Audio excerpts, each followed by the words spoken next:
I'm going to be able to go directly from this camera in JPEG mode to that Macintosh, to that printer, without ever going through Photoshop and make the most beautiful portraits you've ever seen. Then I'm also going to show you how to do that much faster and more economically, because the name of the game is we want to be profitable. These are tough economic times. We need to trim everything we can out of our workflow in order to make this work. And what I'm here to tell you is, it ain't hard. It ain't hard.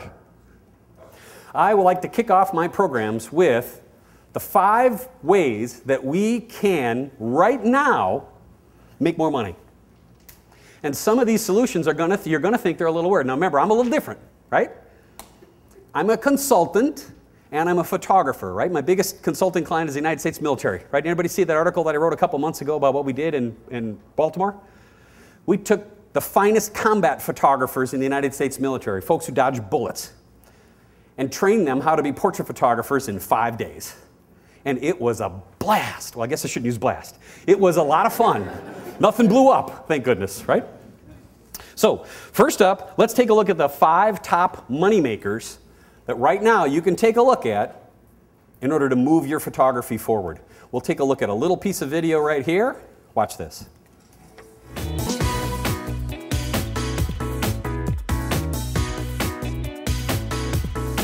Here's a great tip that a lot of photographers, particularly young photographers, tend to overlook, and that is sometimes you need to slow down a little bit in order to get a really good shot, and you'll find out that you'll actually save time by slowing down. I know that sounds kind of crazy, but if we use a tripod to set up a shot, it's going to allow us to think a little bit about our composition, and it's going to allow us that little extra time to communicate with our subject, get our frame put together the way we want to, bring the subject into the frame, as opposed to just grabbing a camera, hand holding it, and jumping in there to try to get a shot. Now, not to say that that's bad, that's good too, but sometimes you'll find out when it comes to portraiture, using a tripod slows you down just that little bit. Plus, in the presentation of those images, you're going to see that the shots are relatively the same composition. You can zoom in and out, you can move back and forth, and that does make a very professional looking presentation as well. So, let's say we take this handsome young man, he's my son,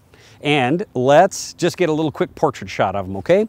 Available light, shallow aperture, using a nice camera, got a 105mm lens on there, putting it up on a tripod. He's a tall guy, not quite as handsome as his old man, but he's a tall guy. There you go, chin down a little bit, sir. Thank you much, good. Cross your arms in front of you, will you? Right there. See, this is gonna get me out of trouble with his mom. She's been barking at me to get a nice picture, so I'm thinking I gotta shoot this video. I might as well get a picture of Ryan in there too. He's actually smiling. Oh my gosh, right, this is a big day. Now say I wanted to go vertical, of course, I'll just go vertical this way. I am gonna move in a little tighter.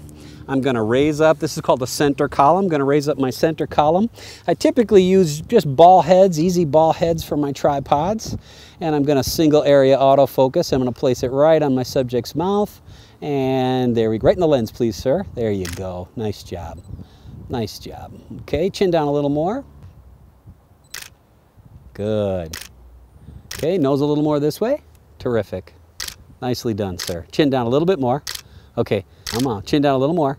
You really hate this, don't you? I do. Yeah, and you know what's even cooler is it's on videotape, so we're gonna have it forever. Good. There's our bingo shot. Groovy. Okay, stick your tongue out just for one from me. Come on, come on, come on. Don't make me whoop you with that stick. I'm not doing it, man. All right. Nice job, Ryan. Thanks a lot.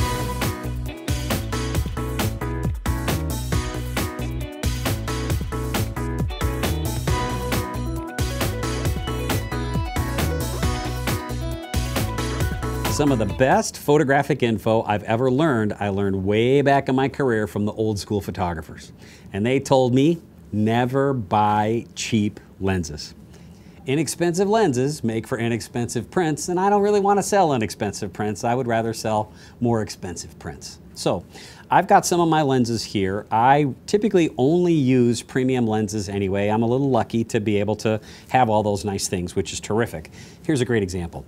A classic portrait lens for me is a 105mm Nikon lens that's f2.0. This is going to autofocus really fast. The sharpness is terrific. The color is wonderful.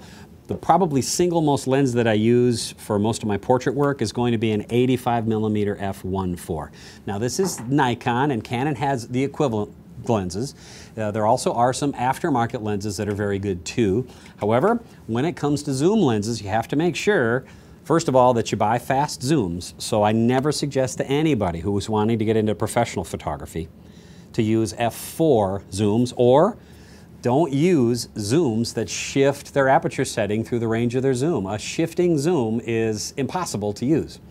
This is one of the hallmarks of fast glass, and this is an f2.8 70 to 200mm lens. So this is the Nikon version. There's also a Canon version. These are image stabilized lenses. That's what Canon calls it, or vibration reduction is what Nikon calls it. Yes, they're expensive. Yes, they're heavy. The image quality is excellent. There is shorter lenses available that are both f2.8 and at f4, and I can just strongly suggest to you that if budget's a big consideration, that you skimp on the camera body and spend on the lens. Instead of this fancy D700 with an 85-1.4 on there, you'd be much better off, if you couldn't afford this, to buy the D300 and the 85-1.4 lens, because you'll get better pictures. So, skimp on the body, spend on the lens. But as you move along in your photographic career, nothing is going to improve the speed and the accuracy. And you know how frustrated you get when you have a great shot and you miss the focus? All that goes away once you start buying fast glass.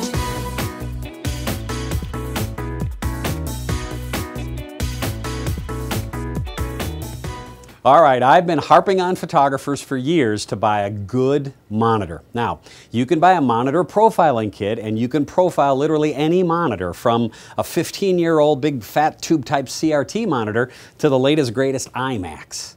That will make your monitor as good as it can be, but there are a lot of monitors, in fact most monitors, that aren't good enough for professional photography. If we want to be able to see great screen to print match, see an image up on the screen, know that it's accurate. When we send it out to a professional lab, that print's going to come back and that screen is going to match the print. We're going to have to step up and buy a monitor that is capable of reproducing accurate colors. Now, few different flavors of monitors that we need to jump on with. You already know that I'm a fan of ASO monitors, and yes, they're expensive monitors. I apologize. They make monitors for photographers from $900. You'll probably find $1,200 to $1,500 is where you want to go with the ASOs, however you want to pronounce it. And if you're really nuts, you can spend $6,000, and you ought to see that $6,000 monitor. It's awesome. I want to show you 3 monitors here that meet our requirements at Shoot Smarter as far as what is going to be good enough for you to work on if you're a wedding portrait senior photographer, and of course then again if you're a commercial photographer like me. There's a big difference in your monitors. Let's start off with the big boys. These are